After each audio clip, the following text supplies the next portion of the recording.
Okay, we'll try to get this right. So this is the third or fourth time I've had to do this. We are going to be working on scissor cases today, and here is one example. And so the supplies that you're going to need is your needles, a size 12 needle. And this is the brand I like to work with, and it is a short. You can buy other size 12 needles, but make sure they're shorter and not the longer ones. This is also a short needle, and it is called a Glover, and it is a size 10. And these Glovers are for actually going through leather or thicker pieces of fabric. They do have a tri-point on the end of them, and I don't know if you can see that or not.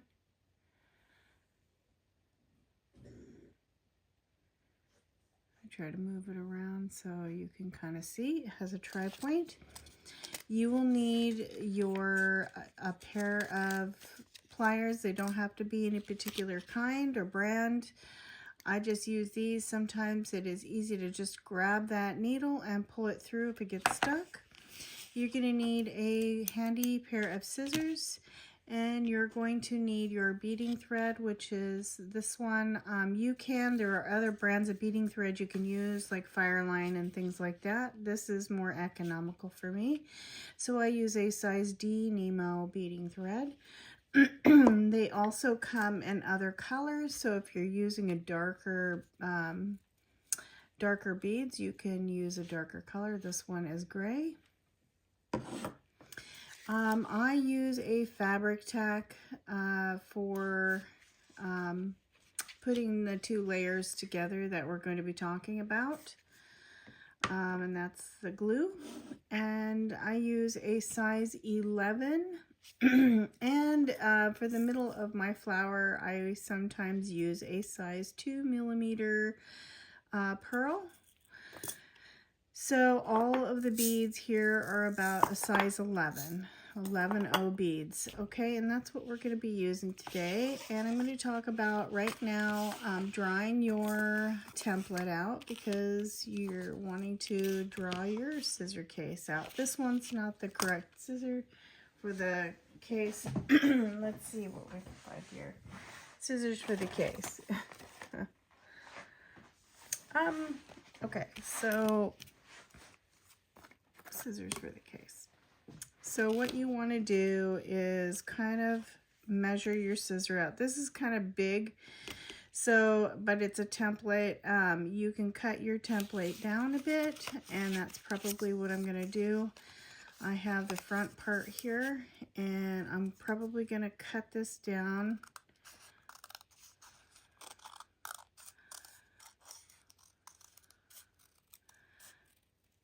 You have to be careful not to cut it down too much, because you do want to actually fit a design on there.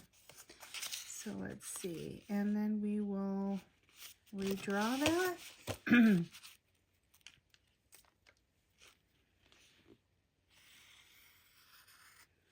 And we're drawing right now the back side. And this is a piece of board. It's like a hard, it's like a cardboard, a thin piece of cardboard that you can use. You can get them from, Office Max and things like that. I'm going to use this. This is an old chip container that somebody discarded, and what I like to do is use it to draw the top part of my piece, and that's what we're going to do. And then you just go ahead and cut that out and use that as your template. You're also going to need to draw out your design and or your pattern. So you need to just get a regular piece of paper to draw out your pattern. Now this is not completely perfect, obviously, but this is just for showing you, because I already have all of my templates and everything cut out, but I wanted to show you how it's done.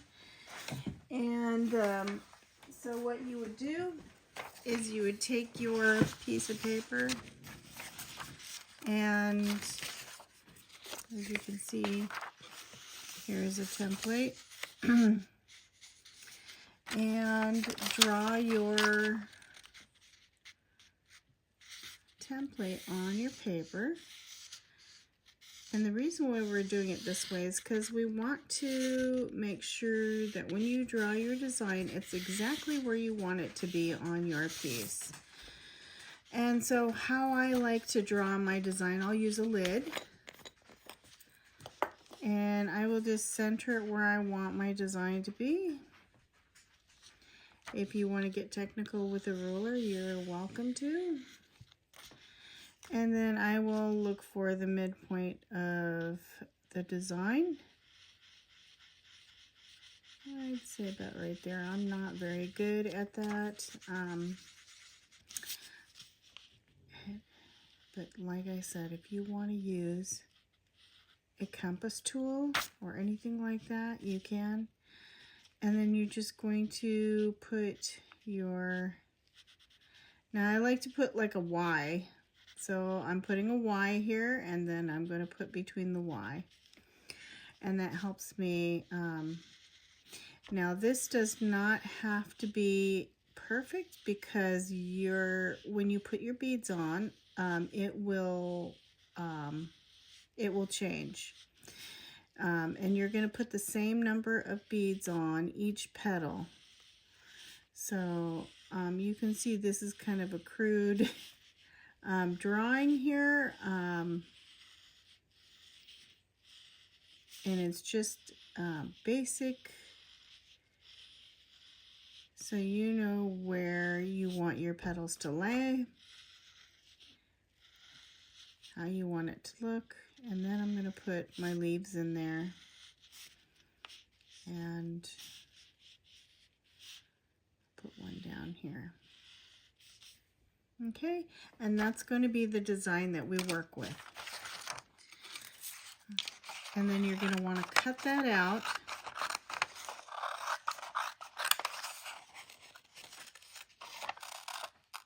So this segment is all about prepping for your piece. Okay, this is the segment 1 or video 1, and it'll probably be 4 videos. Okay, so you'll have to stay tuned. So sorry about that, but that's the way it is. This is a long process. Okay, so now we've got our design cut out. And you're going to need to have a nice piece of felt board. Now this is felt board, and you can get it from your craft store, or you can order it online, but it's felt board. And you're going to be doing a front and a back for your felt board. So take a pencil. Don't use a pen because it will bleed. The felt board will bleed. You'll get ink everywhere, so I suggest a pencil. And I'm just going to butt it up to a natural line. I'm going to take a pencil, draw around it. There's your front. And now we're going to do a back.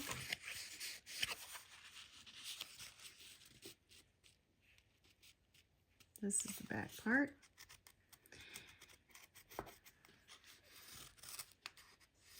Okay, and then we're going to talk about fabrics and leathers and things like that.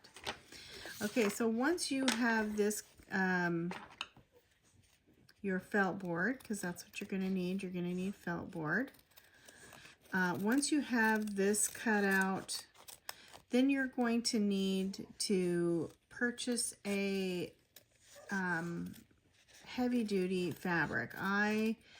Or leather, and I wouldn't say heavy-duty leather, I would just say heavy-duty fabrics. Normally, traditionally, we like to use a brain tan smoked moose hide or caribou hide, but in this case, A really nice quality pleather will work. I use a textured pleather. It's just a fabric, and it's great because if it gets dirty, you can wipe it off. It's easy to clean, and it's pretty durable. As long as you're buying a high quality one, it should be, you know, pretty durable. And you're going to do the same thing that you did here. When you cut your felt board out, you're going to go ahead and trace and cut one of each of these out as well. Okay, so we got our felt board cut out. And then you're going to need to do the same with your pleather or your leather. If you do leather, try to do a moose hide, because moose hide will be easier, much easier for you to get a needle through with your needles. Regular leather doesn't work so well because it's very hard to get a leather needle through. And even if you use your size 10 leather needle, it will be still very difficult, and the size 10 leather needle won't go through the holes of a lot of beads. So it's important just to stick to something that's easier on your hands, especially in the beginning when you're first learning how to do the running stitch or 2 needle applique. Okay, so then we're going to cut that out.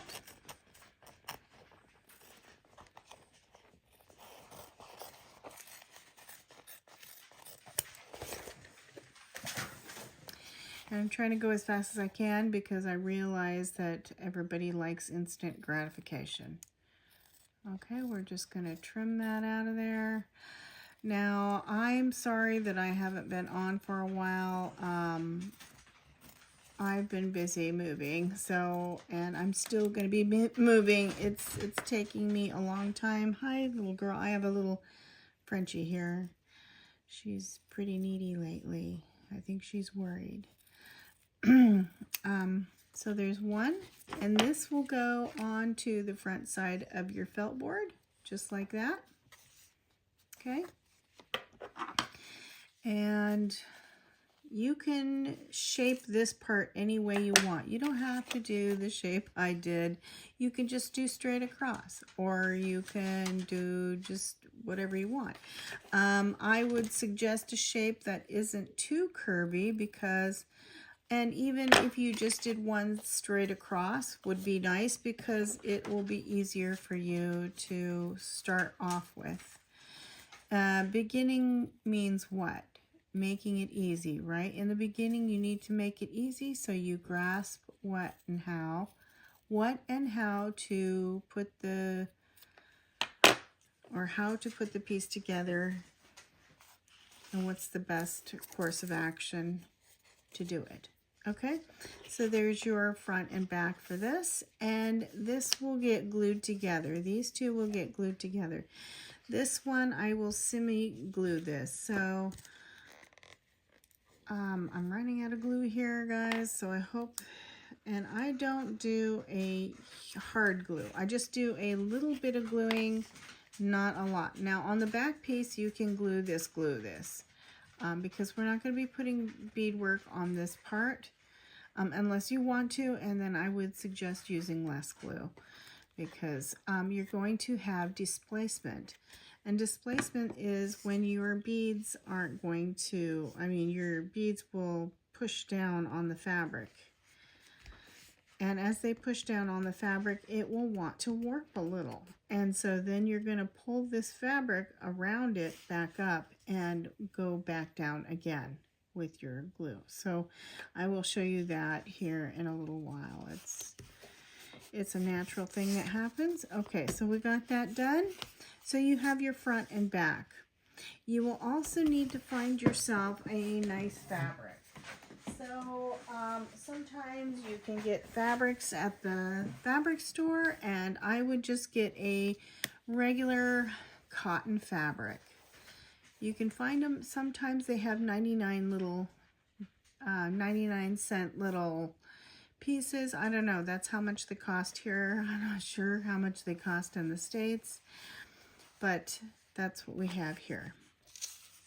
Okay, so then you want to put your paper on top of your piece.